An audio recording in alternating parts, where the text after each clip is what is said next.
Willkommen, bienvenidos e gratissimum. Please stand for the Pledge of Allegiance.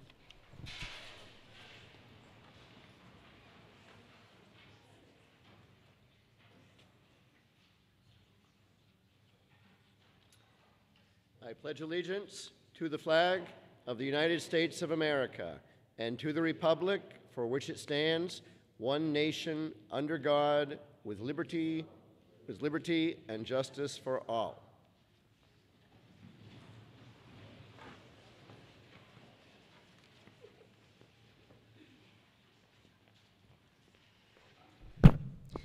Welcome to the Pentucket Regional High School Foreign Language Honors Society Induction Ceremony. My name is Linda Hackett, the World Languages Department Chair. I've had the pleasure of working with the students you see before you as they have grown into effective communicators, ethical individuals, critical thinkers, and leaders in our society. These students have worked hard to meet the criteria for induction and are deserving of our honor. Please give them a warm round of applause.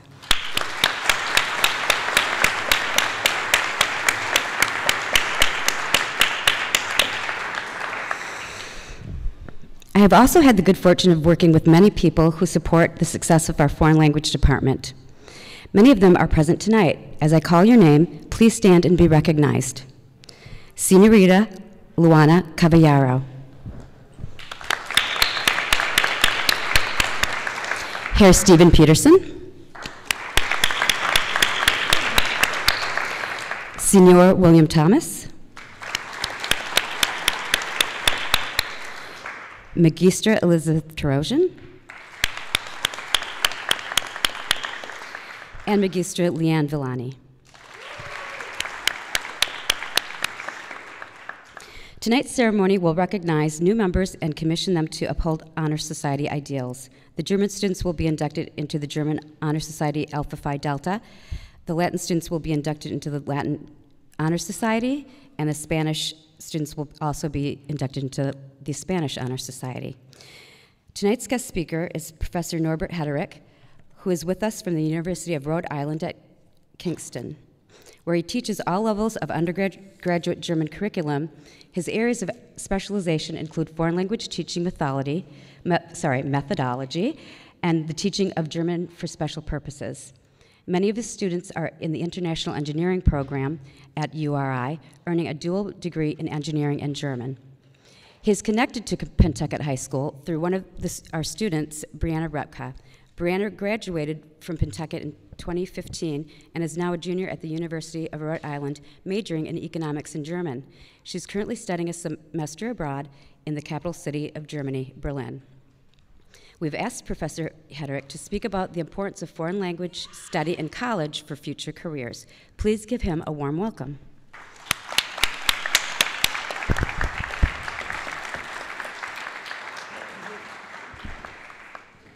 Hello, good evening. Wow, the lights are bright. I have to get used to this. I can't see you. Now I can see you. I'm really happy to be here to talk to you tonight. Being in a high school reminds me of the fact of how I got into foreign languages. I got into foreign languages through my high school foreign language teacher, who really, really inspired me to make this a big part of my life. And I did grow up in Germany, and so my high school foreign language teacher was my English teacher, and it was an unusual time in foreign language learning. It was an era called the audiolingual era, where one of the was the important method of the time. And methods come and go, but the key feature of that was the spoken language became an important part of what we were doing in class. So before that, a lot of foreign language teaching was based on something called the grammar translation method, where you spend a lot of time in the classroom talking about the rules in your native language. When I was there and had that experience, it was very different. It was a new era, and we actually heard the language, we actually applied it in class, and that was a lot of fun.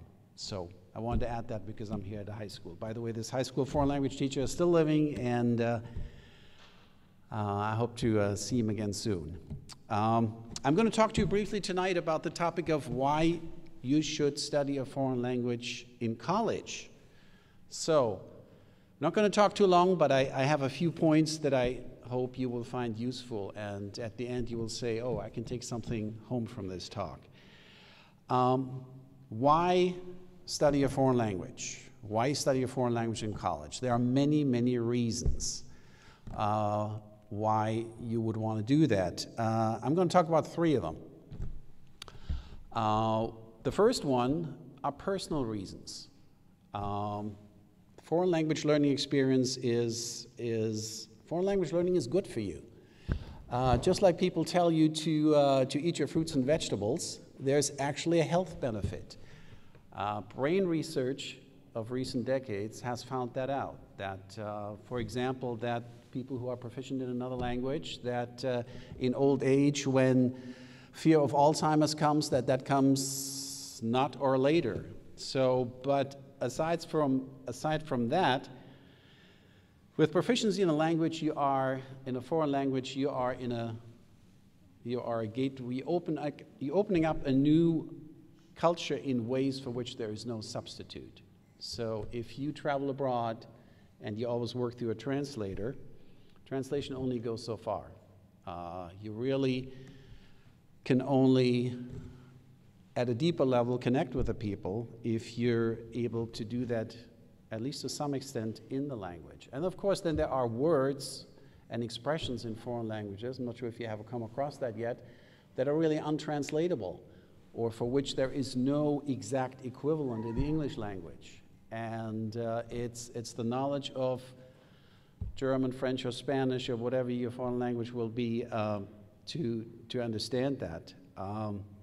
Another benefit, part of this personal aspect, is when you go abroad and you apply that foreign language, you'll also be in a position where you start thinking about yourself and your own culture and your own country and your own mentality. I deal with Germany. I train college students to become proficient in German and to study in Germany and to do an internship in Germany. And students often tell me, I'll give you an example of what I'm talking about.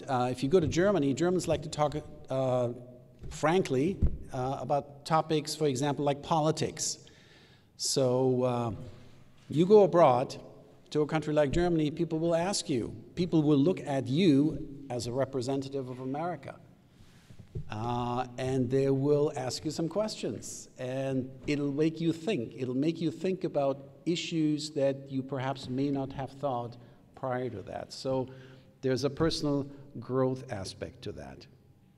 So it's incredibly important that you have the opportunity to get abroad at some point when you're young. I'll talk a little more in more detail afterwards. So that was my first reason.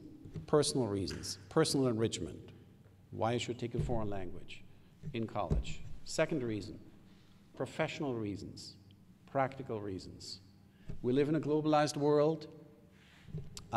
We clearly do. International trade, heavy connections between the United States and Europe and the rest of the world. We know from experience that when people apply for jobs, if they have similar qualifications, and one of them has proficiency in a foreign language, chances are that employer will take the person with the proficiency in the foreign language, because companies and organizations have that global mindset and want to have the option of using you in an international capacity. So that's my reason number 2. Here's a reason number 3 for why I think foreign languages are important and why you should study them and study them in college. And I was struggling to find a good title for that. I'm going to call it the world peace reason. And what I mean by that is the following. When you go abroad, when you talk to people from another culture, ideally in their language, you sooner or later become an intermediary. Or people coming from that country here, you will explain things to them. You will explain your own culture. So you're making a contribution to people having better understanding of each other on a small level, maybe on a local level, maybe on a bigger level, maybe on a country level. I think this is really important. I myself, anyone who's learned a foreign language and has used it, has gained good proficiency, has experienced that. The role of intermediary. People come and, I mean, it could happen to you here. You could have visiting friends from Germany or Spain who are uninitiated to the US and who come here and spend a couple of weeks with you. They'll ask lots of questions. Why you guys do things that way? That makes absolutely no sense. Yeah, how come you, the US, how come you're 5% of the world population and you use 25% of the world's energy? Just for example, so things like that. World peace.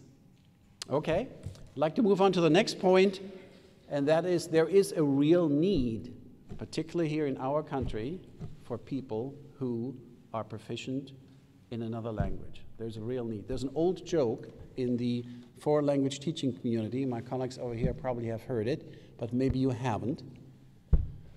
What do you call someone who speaks 3 languages? Trilingual. What do you call somebody who speaks 2 languages? Bilingual. What do you call somebody who speaks 1 language? American. The joke is very old, but to some extent it still holds true. We are a big, in many ways, monolingualism is a big thing in the US. But yeah, I mean,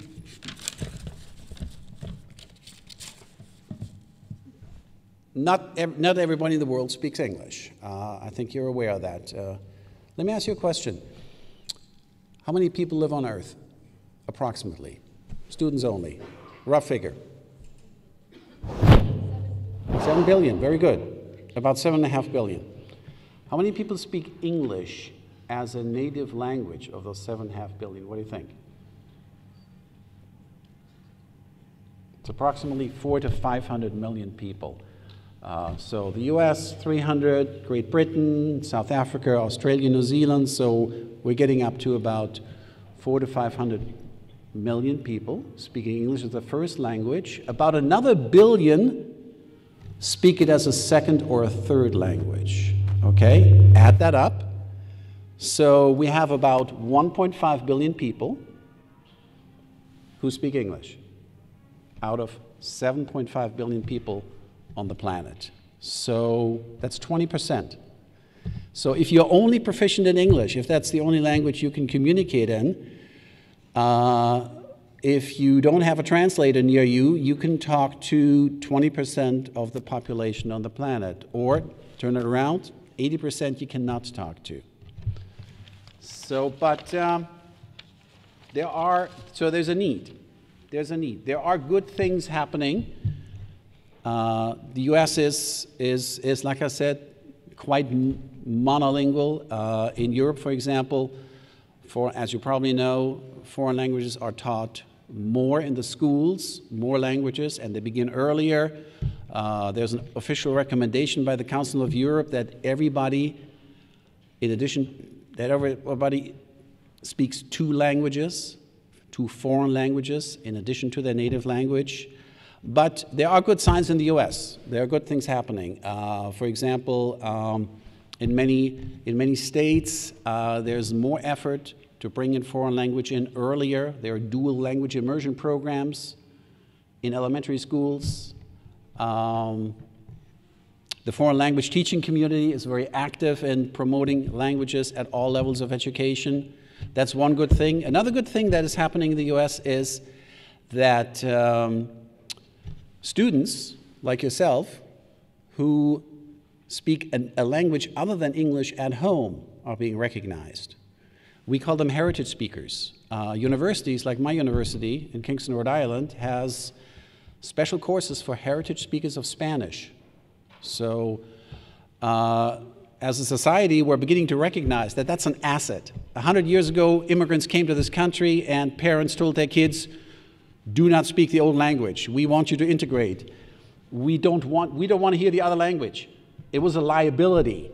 because people were very concerned about blending in. It was the melting pot era, the melting pot thinking. We're turning that around. People are beginning to realize it's an advantage. It's an asset if you speak a foreign language. So cultivate it and grow it. I'm going to move on to my last major point here, which is how can you accomplish what I'm talking about? I want you to work on a foreign language in college. How can you do that? You may say to me, okay, he's convinced me it's important, but I'm probably going to major in nursing or in business or in engineering or in music or in political science. I'm probably not going to have time to work on a foreign language while I'm in college. Wrong. Here's what I'd like you to do. When you go to college, the summer before, there's something called freshman orientation. Most universities have that. You come usually with your parents for 2 days to campus, and they give you all kinds of orientation. And at some point, you sit down with an advisor, and you create your first class schedule for your first semester at the university. Here's what I'd like you to do when you sit down with that advisor. I'd like you to say the following. I'd like you to say, I want to build proficiency in a second language into my undergraduate education. And before I graduate, I want to either study abroad or do an internship abroad. Let's look at those two things that I just said. So the first thing, I want to build proficiency in a second language into my undergraduate education. First of all, that can mean one of two things. It can mean you continue with the language previously studied, the language you're studying here, which is a great thing to do, because we need students, we need people who reach higher levels of proficiency. But you can also try a new language. There are many out there. At my university, University of Rhode Island, in my department, the foreign language department, we teach 12 different languages. We have 6 degree programs, 6 undergraduate degree programs, 3 minor programs, and the other programs have a few courses in the language. So you have a choice: Chinese, Arabic, Japanese, Portuguese, Italian. Each one is different. Each one opens up a new world to you. Each one is connected to a very interesting culture. So you have many options at the university in terms of if you think you may not have the time.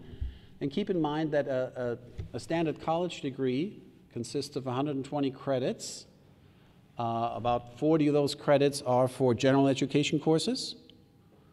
About 40 credits for a major, and then there's another block of 40 roughly left that can be used for free electives or for a second major. So at URI, where I am, a lot of students major or minor as a second, in a language as a second field. So it doesn't have to be a full commitment, but you can build that into your college education. Let me talk about the second thing I said. I said I want you to say to that advisor, before I graduate, I want to go abroad. I personally feel this is very important. We're a little bit of a disadvantage here, right here in the US compared to the Europeans, because it's expensive and it's far to get away. In Europe, you just hop on the train, and in an hour or two, you hear another language, or you're in another country. Depending on what part of Germany you're in, you could hit, multiple countries in the same day and hear different languages. It's a little harder here. Well, I mean, you can get in a car on a 4-day weekend and drive to Quebec and hear some French. That's exciting. If you haven't done it yet, I recommend that you do it. But it is a little more complicated, a little more expensive, a little more involved, but it is possible. It is possible. It is possible to get overseas. There are study abroad programs of various lengths, including short-term programs, including summer programs, including at my university we have a winter January term 2.5-week program, which is geared towards freshmen and gives them their first opportunity to go abroad. At many universities, you will find the option of integrating a language into your study. And please keep in mind, whatever it is that you'll end up studying, you can combine a language with it. Languages open doors. Languages open doors. At the time when you study them, you may not know what doors they may open for you. There could be a personal door, there could be a professional door, it could be a career door, but they open doors. So I encourage you to continue, or I encourage to it's a lifelong endeavor. You never stop learning, and if you enjoy the language that you're learning, if you enjoy conversing in it, if you are attracted by the culture that is connected to that language, or the cultures, in the case of Spanish, for example, there are so many cultures in Latin America and on the Iberian Peninsula in Europe. I thoroughly encourage you to explore it and make it part of your life. Thank you very much.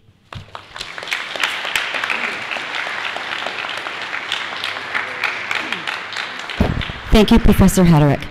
And now I'd like to invite Herr Peterson up to the stage to induct the German students.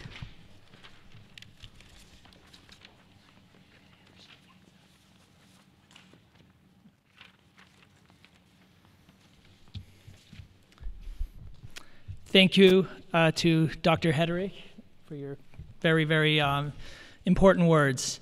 And guten Abend. And it's my pleasure to begin by introducing tonight's German Honor Society inductees. This is a wonderful group of juniors who have distinguished themselves in German since middle school, and it's a pleasure to induct them tonight into the Delta Epsilon Phi German Honor Society. So when I call your name, please come up. Zachary Bogart.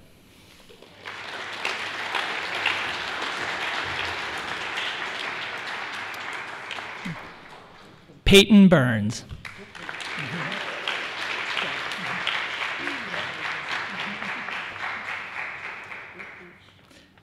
Ryan Gallagher.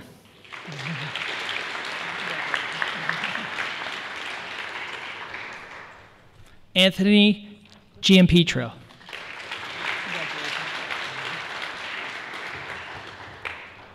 Christian Glazer.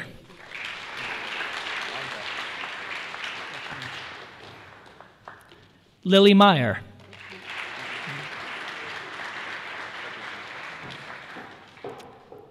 Ryan Smith.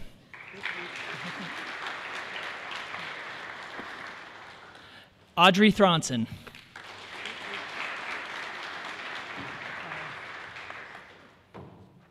And Tia Zanardi.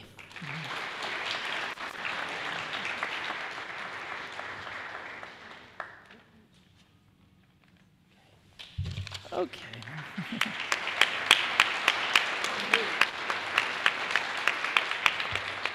Okay, so, you ready? Here we go. Sie haben sich als Schüler der deutschen Sprache besonders ausgezeichnet und ihr Interesse an der deutschen Sprache und Kultur bewiesen. Wir freuen uns daher, Sie als Mitglied der Ehrenverbindung Delta Epsilon Phi in unser Kapitel Massachusetts Theta aufzunehmen. Die Zugehörigkeit in dieser Ehrenverbindung bestätigt Ihre Kenntnisse im Deutschen. Sie verlangt aber gewisse Verpflichtungen. Vor diesen Zeugen frage ich Sie daher, wollen Sie zusammen mit uns die Ideale unserer Verbindung Delta Epsilon Phi aufrechterhalten? Sind Sie dazu bereit, dann sagen Sie, wir wollen. Wir wollen. Versprechen Sie, soweit es Ihnen möglich ist, Ihre Kenntnisse deutschen Lebens und deutscher Kultur zu erweitern, um Ihre Kenntnisse der eigenen Kultur zu verstärken? Sind Sie dazu bereit? Dann sagen Sie, wir versprechen. Wir versprechen. Versprechen Sie, Ihr Bestes zu tun für ein zunehmendes Verständnis der Völker untereinander und Ihr friedliches Zusammenleben zu streben? Sind Sie dazu bereit? Dann sagen Sie, wir versprechen. Wir versprechen. Und jetzt heißen wir Sie herzlich willkommen in dieses, das Massachusetts Theta Kapitel der Ehrenverbindung Delta Epsilon Phi. Wir gratulieren Ihnen. Danke. Bitte.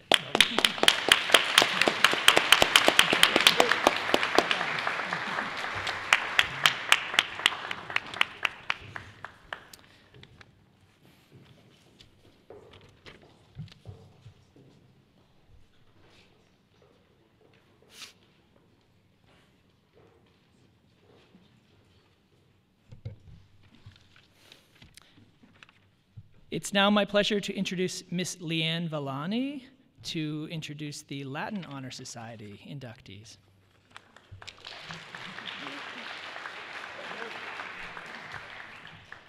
Salute omnes. Currently, in our Latin 4 classes, we're studying the wisdom of the emperor-philosopher Marcus Aurelius. And he's encouraging his people to get out of bed and to be excited to do that every day and to look at the ants and they have purpose and they're working hard and be excited to do what you were meant to do. And my reason to get out of bed and be happy is you guys, very much. It's a joy to be with you every day. And I'm proud to welcome you up to the stage. And I'd like the following students to come on up right now to be inducted into the Latin Honor Society. Isabel Bouncy, come on up.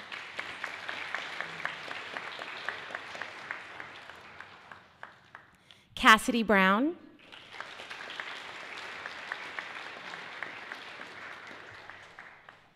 David Karras.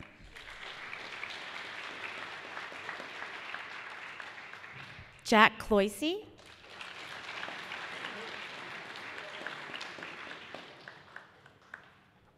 Janet Dickens.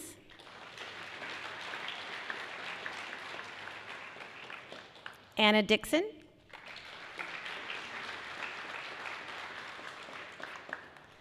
Clara Dorr.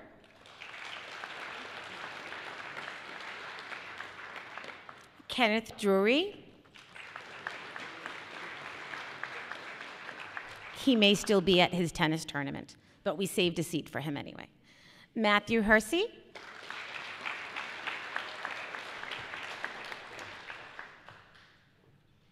Kaylin Markins.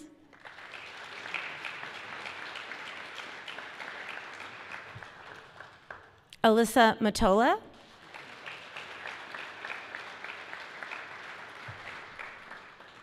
Kayala Ott.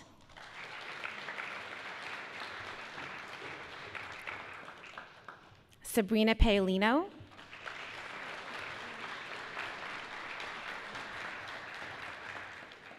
Anna Parati.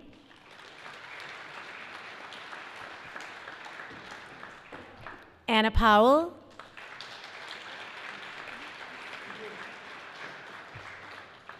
Colby Pratt.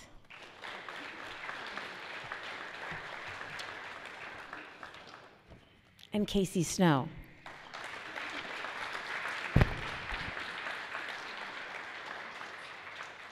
And Sabrina Romano.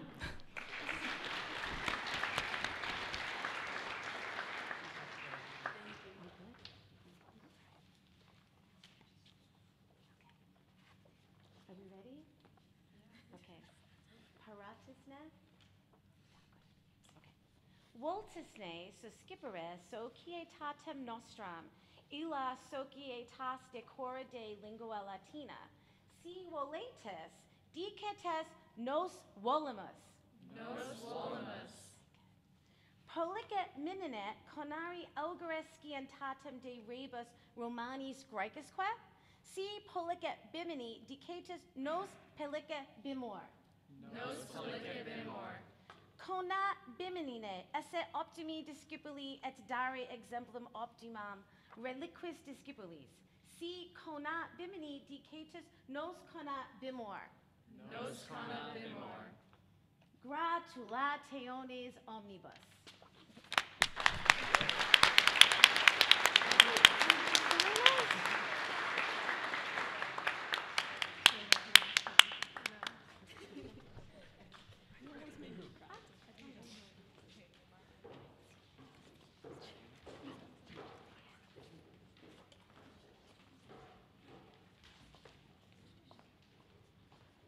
And now I would like to introduce my beloved colleague and very dear friend, Senorita Cavallaro.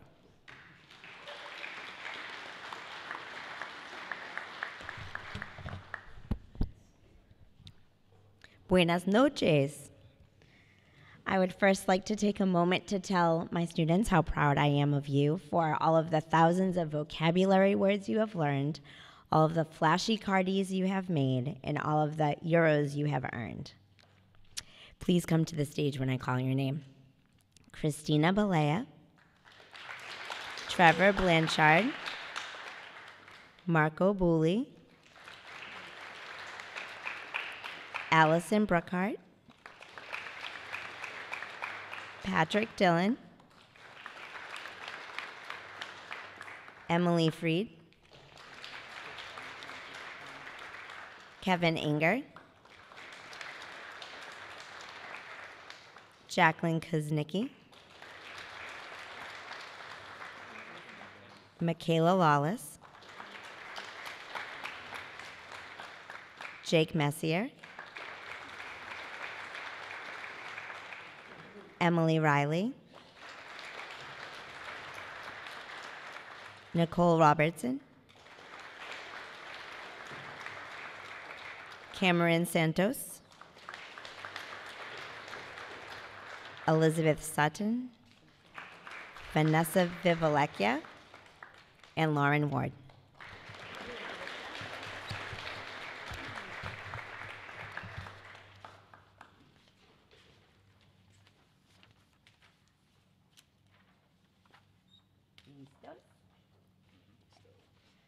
Como estudiantes de la lengua española, ustedes han sobresalido y demostrado su interés en la lengua y cultura española. Por eso nos complace admitirlos como miembros de la Sociedad Honoraria Hispánica en nuestro capítulo Carlos V. Ingreso en esta sociedad honoraria reconoce su conocimiento de español, exige ciertas responsabilidades de ustedes. Ante estos testigos, les pido que 1. Mantengan los ideales de nuestra sociedad con nosotros. Si ustedes están dispuestos a hacerlo, digan, lo haremos. Lo haremos. 2. Dentro de todo posible, permitan extender su conocimiento de la vida y cultura españolas para aumentar el conocimiento de su propia cultura. Si ustedes están dispuestos a hacerlo, digan, prometemos. Prometemos. 3. Prometan hacer lo mejor para fomentar la comprensión entre varias naciones y procurar conseguir su coexistencia pacífica.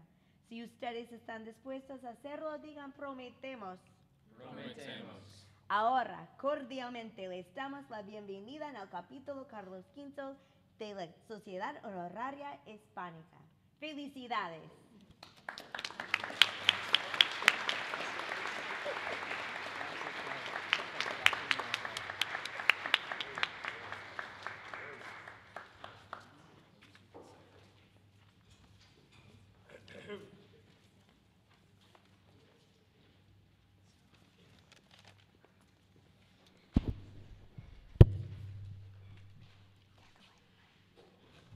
So now we will prepare for the candle lighting ceremony. Students, please take your candles and your places.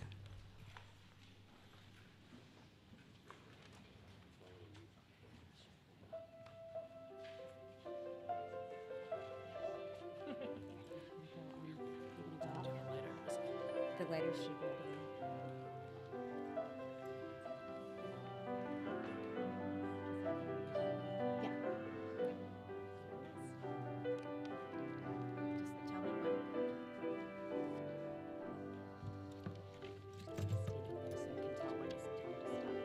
Oh, sure.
Let us look at the light that comes from this candle.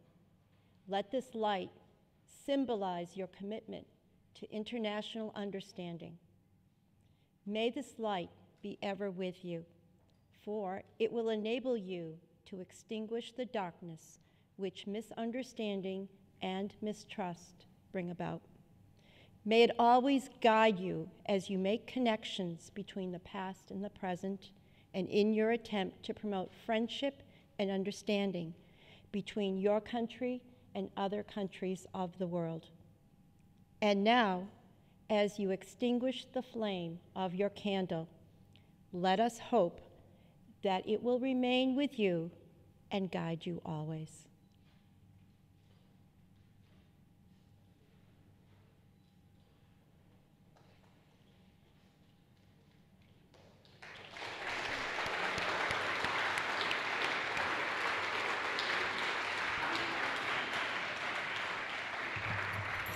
That ends our induction ceremony for this evening. Please join us for light refreshments out in the lobby. Thank you.